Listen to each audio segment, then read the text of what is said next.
missed you so much.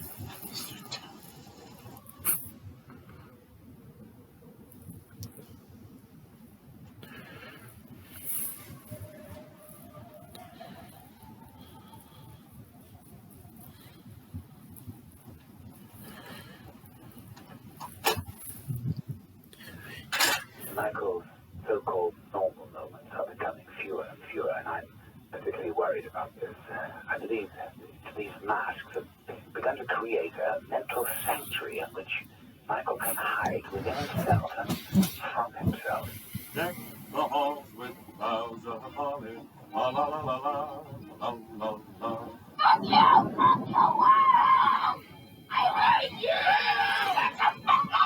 Again, now just want Michael to shut the fuck up. I don't want to be here anymore. I just want to go home. Please go home. I'm afraid you can't go on. Why? Because you've done terrible things. Finally, somebody tells him that he's done terrible things.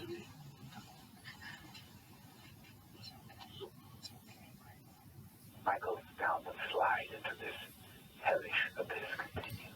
I fear he's on the verge of completely shutting down. I managed to persuade the suits to let you come outside and sit out in the garden.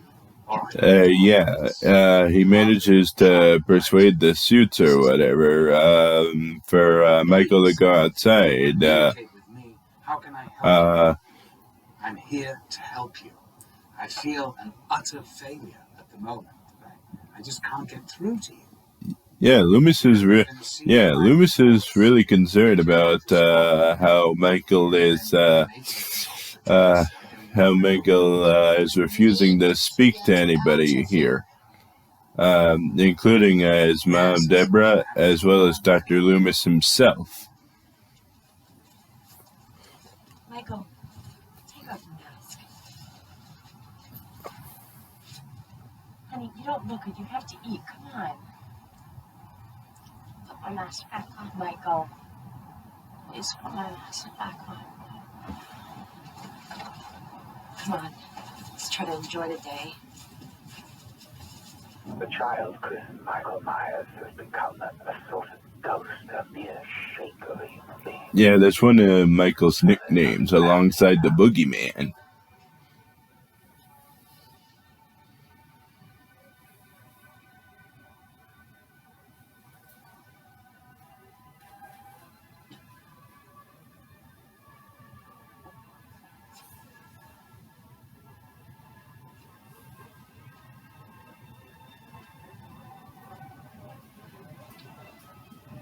Well, before I go, I brought you something.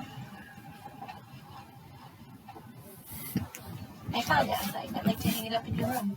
I thought you'd like it.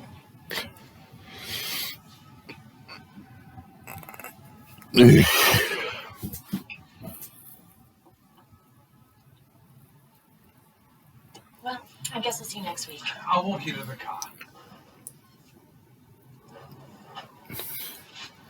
Hi, sweetie. No, sit with Michael. I'm taking it as nice. Yeah, this place had the same as it does in the theatrical version. But remember how I said that nurse is far from innocent when she talked about the picture that Michael had? Cute baby.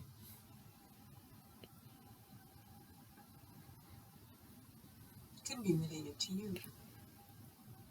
Who the fuck insults a murderer and then completely turns their back to them? Stab me in the back! Slice my throat! Bash my head in! I'm asking for it!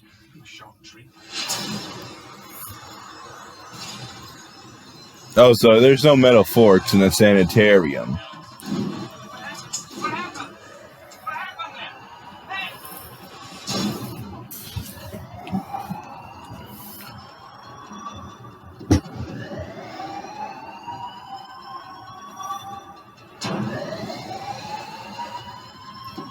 Yeah, like in the theatrical version, and an irritating fucking alarm plays for about a minute or so, and then it all plays out like it does in the theatrical version, but the alarm just blaring and blaring and blaring and blaring and blaring and blaring and blaring and blaring and blaring and blaring and blaring and blaring and blaring and blaring and blaring, blaring and blaring and blaring and blaring and blaring and blaring and blaring and blaring and blaring and blaring and blaring and blaring and blaring and blaring and blaring. Oh, okay. Sorry.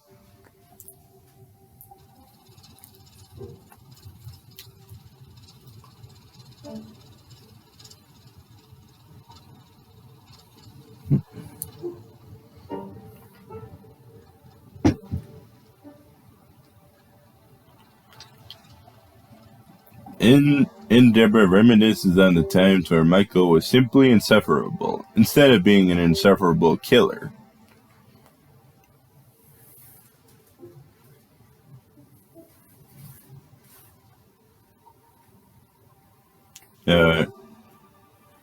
What year is this taking place? Oh, and I think she lost her job at the law firm.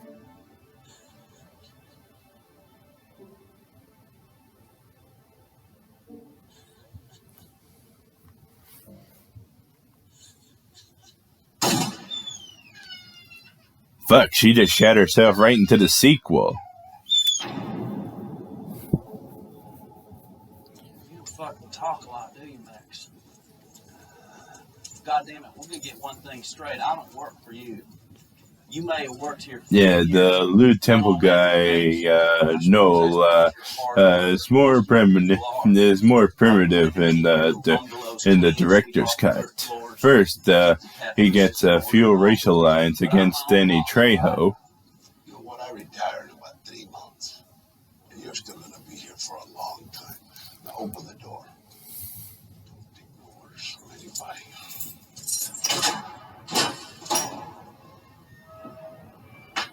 Let's go, fucknut. Time to go.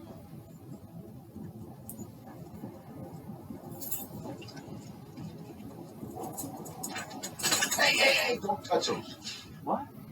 He doesn't like it when you touch his ass. God damn, I wouldn't want to bum the freak out. Sorry about these chains, Mikey. What do you mean you're sorry about these chains? You got feelings for this big idiot? Is that what it is? What's the dick going on, Ishmael? What the fuck, man? Speak of the English. I've been taking care of this kid for almost 20 years. And me and him, you know what, never mind. Just shut up, man. Just keep your hands off his things. Don't look at me. I'll be a shitstorm in your worst nightmare, motherfucker. I'll come in here and fuck this place up one night. You watch. Yeah, and unfortunately, it's going to be in the scene surrounding Michael's escape, which we'll talk about when we get to it. What else to say, Michael? You haven't said a word for 15 years. Christ, that's a lifetime. That's nearly twice as long as my first marriage. Wow. It's strange, Michael. In a weird way, you've become like my best friend. Huh. It just shows you how fucked up my life is. I've done all I possibly can for you. So, I'm sorry to tell you that this is going to be my last day, Michael. I have to move on. I'm sorry. Yeah, he feels legitimately remorseful as he gives up trying to help Michael.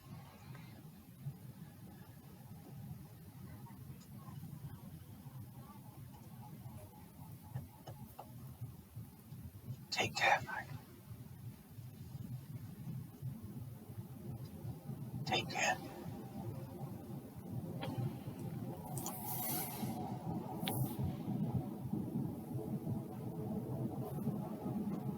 Yeah, then we get this scene where he looks back on the patient that he failed to help. which makes Loomis feel much more sympathetic than in the theatrical version. And just like in that version, it fades into Dr. Loomis trying to sell his story. These eyes do not see what you and I see.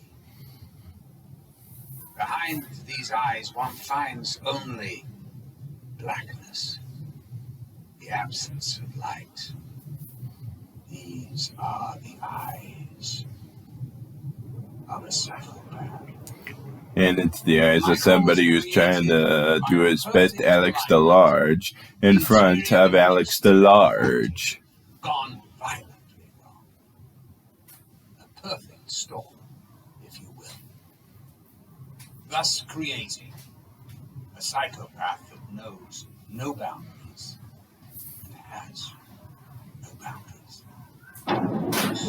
Yeah, now we're coming up on the more significant change in the director's cut. And before I play it, I just want to call back to the theatrical version that had something pretty straightforward, where Michael hulks out like a fucking maniac and brutally kills 4 guards. 2 of them played by Tom Tolles and Bill Moseley. There's good violence, some good kills. It's a pretty adequate escape sequence, right? But for some fucking reason, Rob Zombie wanted Michael to escape not by sheer force, but by the idiocy and assholery of Noel and his cousin Kendall, who's missing from the theatrical version entirely. And before I start playing it again, I just want to give a content warning, because the director's cut escape scene is completely fucking nasty and mean-spirited. Even just compared to the rest of this Hellbilly Halloween saga. I'll be conservative of what I show, but just a heads up, this shit ain't pleasant. You'll see why in a minute. Kendall, I really don't appreciate being called out of my favorite watering hole to come down a fucking graveyard shift. If you do me dirt on this one, I'll fucking hold it against you. You know what? I'll fuck her. You want to fuck her? I'll fuck her. Right here.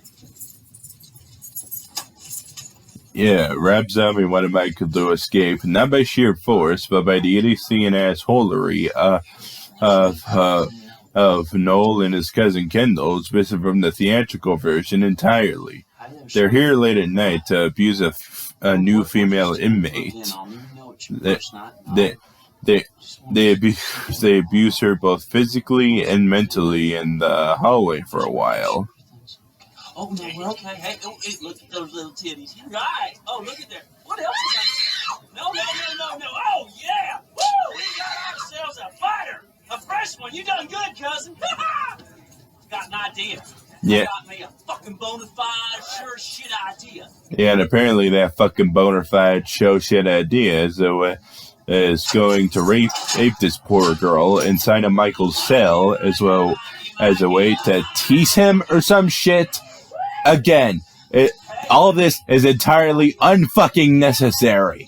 And it's just fucking gross. Seriously, Rob Zombie, what the fuck is wrong with you? I know it hasn't started yet, but Jesus, you should not have a rape scene in something like a remake of one of the greatest horror films ever made.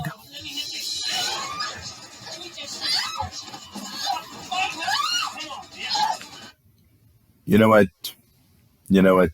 I'm just gonna skip. You know what? I'm just gonna skip this rape scene. I'm just gonna skip this rape scene altogether, Heather, because Rob Zombie is a fucking sicko for putting this in something that's a remake to one of the greatest horror films ever made. You'll be glad I skipped the rape scene.